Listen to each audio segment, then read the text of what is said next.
Walking. Going for a walk. An innocent enough pastime. Fresh air, exercise, stretch your legs. Going for a walk. What could be simpler? What could be more commonplace? What could be more dangerous?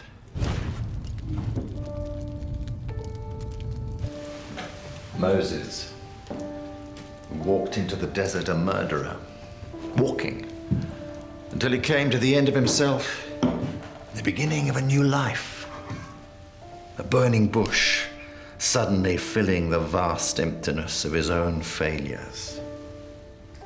Consuming, transforming.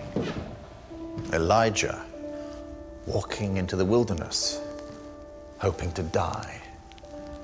But he's driven onwards until he finds himself inside a cave. He hears a voice, the whisper of a voice.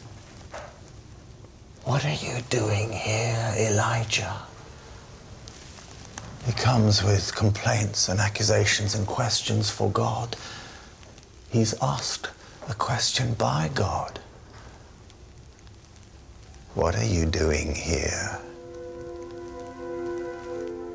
Walks that changed lives. Walks that changed the world. Augustine, one of the greatest intellects of the Roman Empire, walking in a garden in Milan, hearing a child's voice singing, "Pick up and read, pick up and read." His whole life, all his successful, confused, troubled life, changed by a walk in a garden. Walking, an innocent yet dangerous pastime, a high-risk occupation. Discoveries. Designs unfold. Designs of death. Human beings for sale.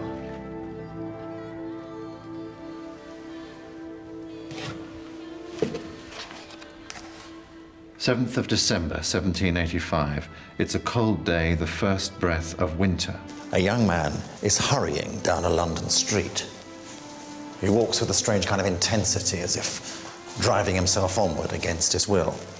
He enters the square and stops. Then he walks slowly round the square, keeping his head down as if terrified of being seen. He arrives outside a house, turns as if to pull the bell, but something stops him. He turns back, he walks away, he walks onward around the square. Now, to the passing world, this is no more than a young man in some state of agitation. But history is turning on this walk. Every footstep matters, even the turning back and the anguish matter, because a destiny is being decided that will change the lives of millions. He arrives again outside number 31, reaches out his hand to pull the bell. One final hesitation. William Wilberforce, honourable member for Hull, is mouthing a prayer. He's praying that no one has seen him arriving outside the house of the Reverend John Newton. William Wilberforce, darling of the 18th century, is about to do something deeply compromising. Because to visit the old sailor turned enthusiast, lecher turned hymn writer, is to engage in a crime against fashion. William Wilberforce, wealthy, famous, popular at parties, denizen of the London clubs, an MP from the age of 21, the closest friend of the Prime Minister, William Pitt. William Wilberforce has a great deal to lose. He stretches out his hand and pulls the bell.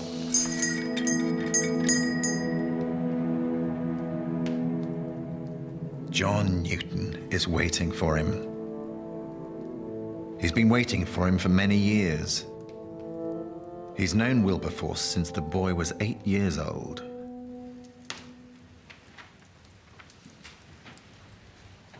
William, I've been longing for this moment. I am indeed obliged to you for seeing me in private, sir. Sir? Oh, I think not, William. I think we will not stand upon sir and obliged. You've made me very happy, my dear, dear William. They talk of the days long ago, when Wilberforce first met Newton as a child. Memories that would not go away. You remember when my Aunt Hannah brought me to the parsonage at Oney? I was just 10 years old, and you told us of your life. The sea, the storms, told us of your former life, and filled me with a longing. That is what my mother felt obliged to put a stop to. That Mr. Newton mixes with dissenters. He may look like and talk like an Anglican, but the man is practically a Methodist. I was cured not just of Methodism, but of the whole spirit of Christianity. But of late, I've been reading The Rise and Progress of the Religion of the Soul. A ghastly miscalculation, William, for that book is dangerously full of truth. I've been seeing, beginning to see, scales falling from my eyes, seeing the light and the love and the judgment, seeing, apprehending, understanding, even with my dull mind, but not doing. Seeing, but not doing. You are in good company with the rest of humanity, William. I've told Pitt I intend to stand back. I would like, this is the burden of all my heart, I would like to give myself wholly to God. Isn't that the very core of the gospel?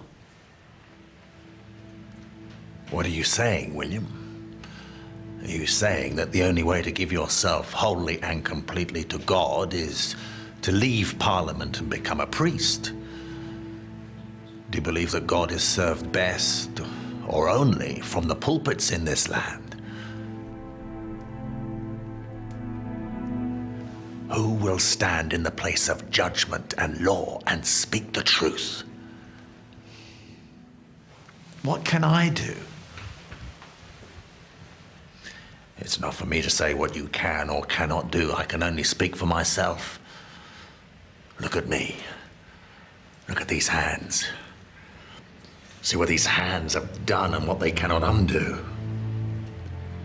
The trade in human flesh.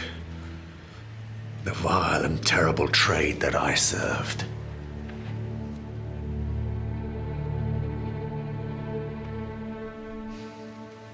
Others have spoken to me about the slave trade. It's become a regular feature at the dinner table. What can be done about that when half the world profits from it? And the other half suffers and dies from it. What cannot be done, William? That is the question. You tell me what cannot be done with a man or woman who is filled with the God who laughs at impossibilities. Who knows for what purpose you have been called to the nation? Go, William, in the power of his might. Go. Go.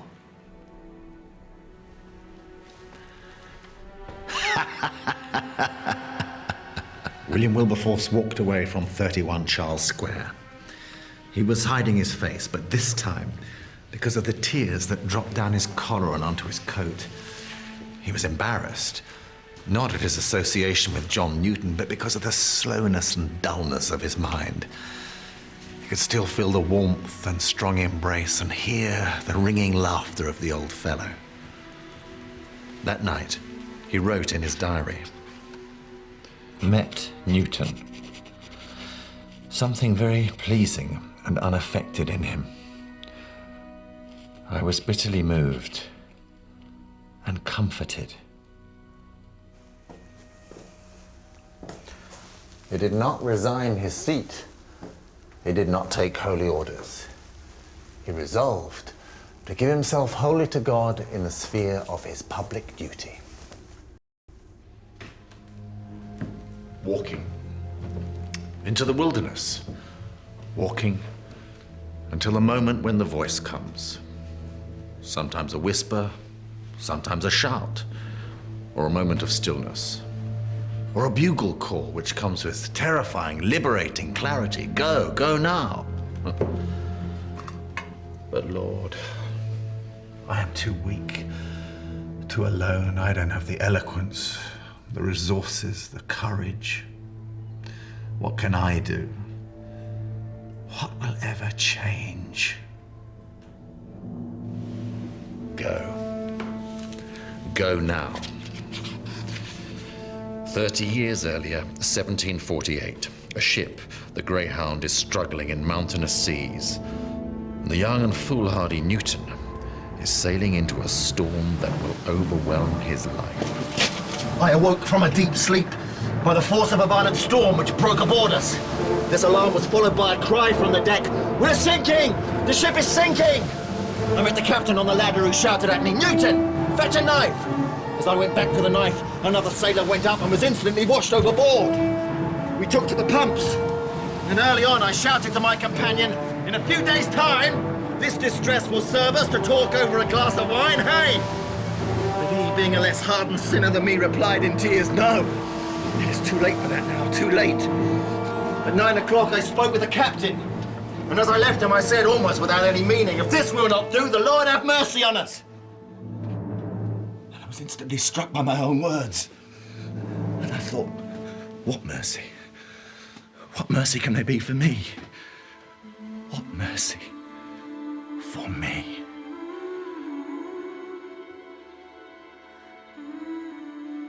March the 10th, 1748, the beginning of the extraordinary conversion of John Newton, writer of the hymn Amazing Grace.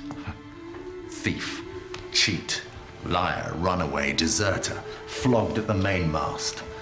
One day full of murderous threats, the next with suicidal despair. Years of hardship and loneliness, of licentiousness, of taking any slave woman he chose, of cynicism and hatred of the gospel. John Newton, blasphemer, enemy of Christ and his kingdom.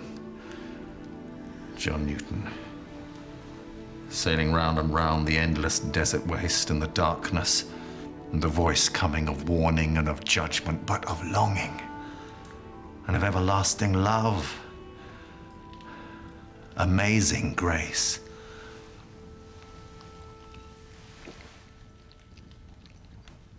Surely one of the most famous conversions of all time. But after he was converted, John Newton became the master of slave ships and captained them for many years. He never spoke out nor condemned the trade, even when he was writing his most famous hymn. Newton was still traveling.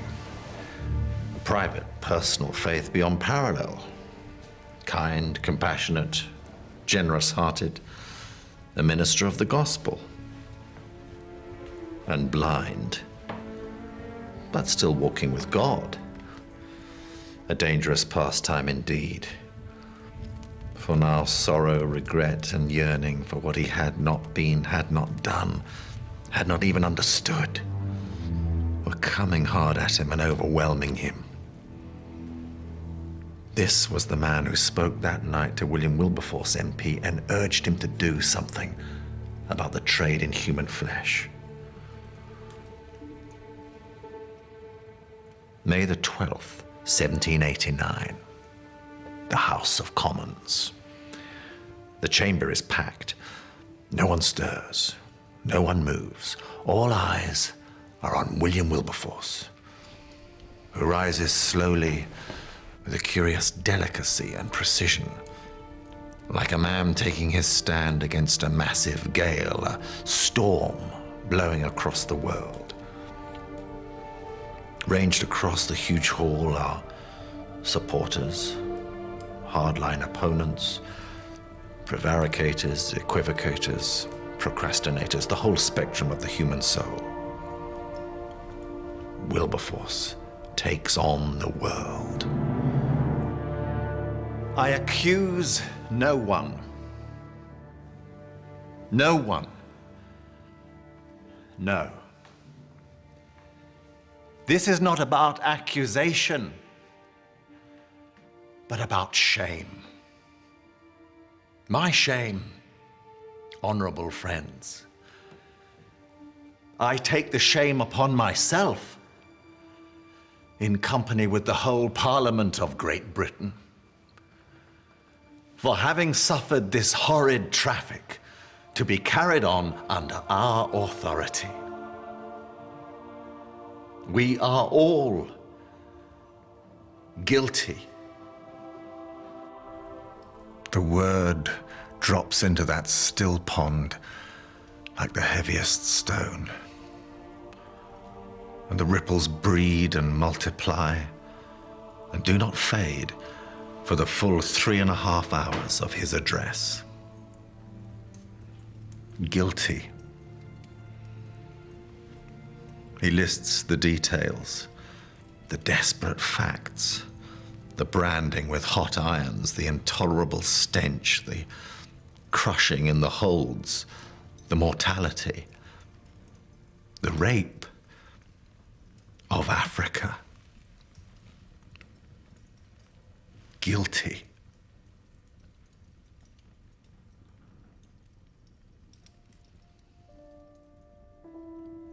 And sir, when we think of eternity and the future consequence of all human conduct, what is there in this life that can make any man contradict the dictates of his conscience, the principles of justice, and the laws of God?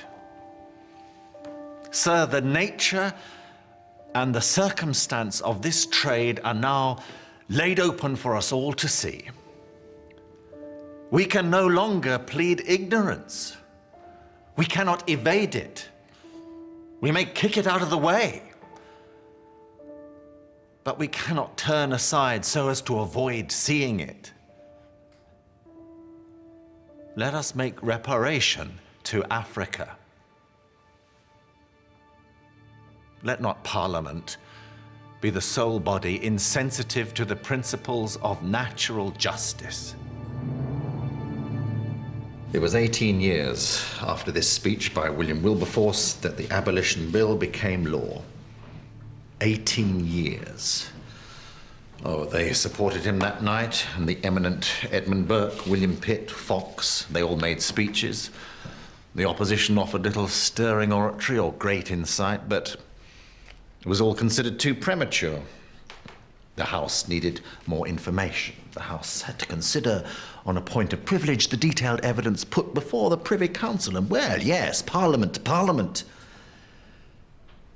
Wilberforce had a telling phrase about Parliament.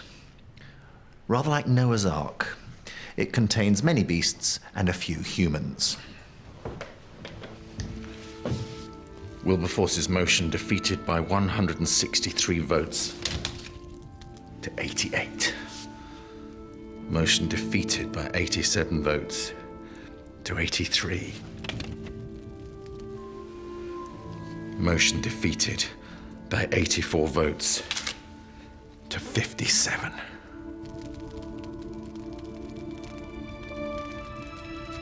Wilberforce, for his part, repeatedly informed the House that he had not grown cold on the issue. Neither had his friends and supporters. An army was assembling. An army containing some of the most gifted and courageous thinkers, preachers, poets, politicians, businessmen, writers, visionaries. Hannah More, one of the most successful playwrights of her day, found herself increasingly disillusioned, ill at ease at the emptiness of her culture. She began to attend the occasional Sunday service at the Church of St. Mary Walnut in the city. Renowned for her sparkling wit and conversation, she listened with intrigue to the plain speaking, the rough, direct speaking of that odd little fellow by the name of John Newton. Soon, with the friendship of John Newton, Hannah More turned her pen against the evils of slavery. Hannah More, James Stephen, Henry Thornton, Zachary Macaulay. Wilberforce's home in Clapham became the heart and soul of a new movement, a passionate engagement with the world, where religion meant food, clothing, liberty, justice. Societies were founded. The Church Missionary Society, the Society for the Proclamation of the Gospel, the British and Foreign Bible Society. Wilberforce sent greetings and encouragement. The first meeting on March the 7th, 1804. Friendship, passion, belief, companions, pilgrims.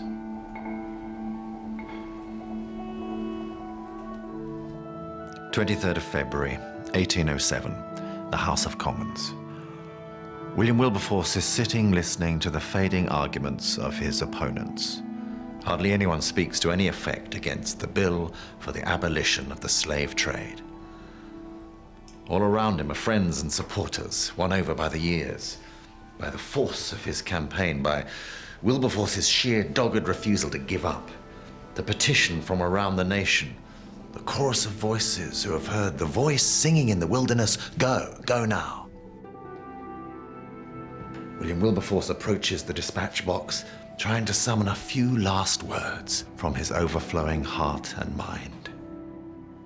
When I consider the years and the labors, the longings, the cherished hopes lingering on the far horizon,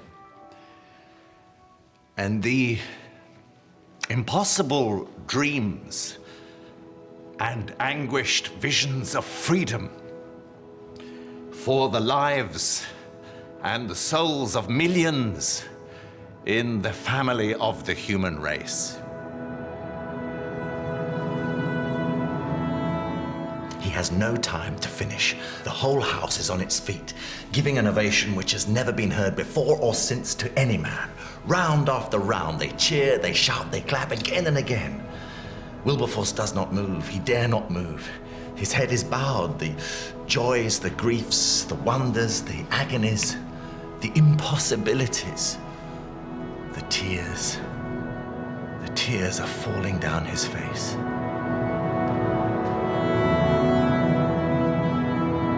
Number 31, Charles Square.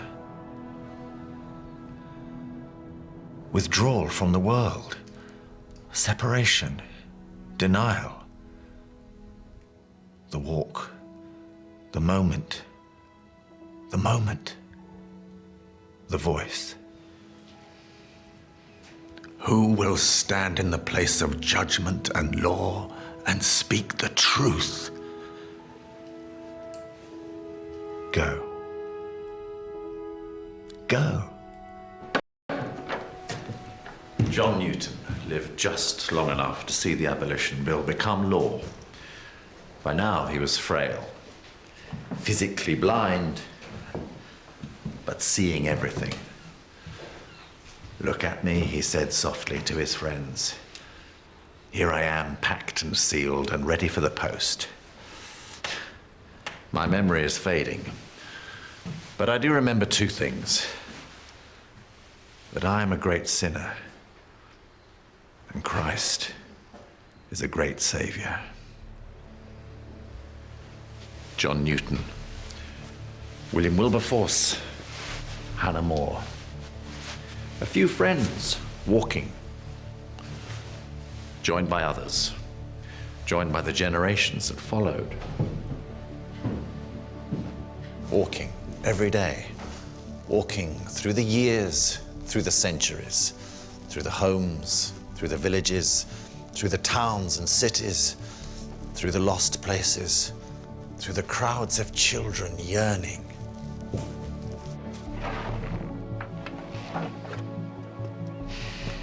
Walking through the chaos, the sorrow and the injustice, through the courts, the parliaments, businesses, banks, through governments, through armies, through the whole earth. Walking through the wilderness of despair and of infinite possibilities. Walking. Walking, obeying the voice. Go into all the world.